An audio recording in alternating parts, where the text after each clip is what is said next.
Israel Hamas के बीच cease fire deal रविवार यानी 19 जनवरी से लागू हो गई है, मगर इजराइल ने डील के लागू होने के चंद घंटों पहले भी अपनी मनमानी दिखाई।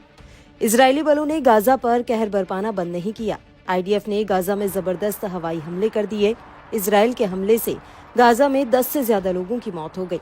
दक्षिणी गाजा के शहर खान यूनिस के नासिर अस्पताल ने हमले की पुष्टि की है। इजराइल ने कहा कि हमास ने रिहा किए जाने वाले बंधकों के नाम न बताकर संघर्ष विराम की शुरुआत में देरी की। तो वहीं हमले से भड़के हमास ने इजराइल पर आरोप लगाया कि यह हमला युद्ध विराम के प्रभावी होने के समय के लगभग 2 घंटे बाद हुआ। इजरायली हमले का एक वीडियो न्यूज एजेंसी रॉयटर्स ने भी शेयर किया है, जिसमें बड़े धमाके को दिखाया गया है। इससे आसमान पर काले धुएं का गुबार देखने को मिला। वहीं इजराइल को सीज फायर डील साइन कराने के लिए मजबूर करने वाले हमास ने गाजा में बड़ी रैली भी निकाली।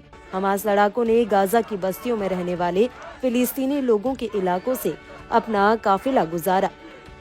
इस दौरान सड़क के दोनों किनारे खड़े फिलिस्तीनियों ने हमास लड़ाकों के साथ मिलकर जमकर जश्न मनाया।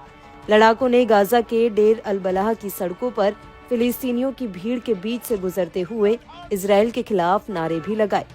लगभग 3 घंटे की देरी के बाद युद्ध विराम समझौता प्रभावी हुआ। मिडिल ईस्ट में भूचाल लाने वाले इस युद्ध पर फिलहाल कुछ समय तक के लिए विराम लग गया है।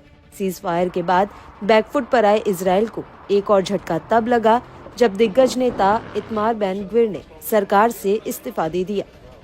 नेतन्याहू सरकार में राष्ट्रीय सुरक्षा मंत्री रहे बेन ग्विर ने कहा है कि उसके कैबिनेट मंत्रियों ने गाजा युद्ध विराम समझौते के विरोध में रविवार को सरकार से इस्तीफा दे दिया है।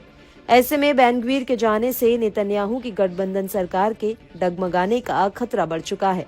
मालूम हो कि नेतन्याहू ने बेन ग्विर को समझाने की काफी कोशिश की थी। साथ ही देश के अंदर और बाहर दोनों ही तरफ से मिल रहे दबाव के चलते नेतन्याहू को सीज फायर डील के लिए हमास के साथ समझौता करने के लिए मजबूर होना पड़ा।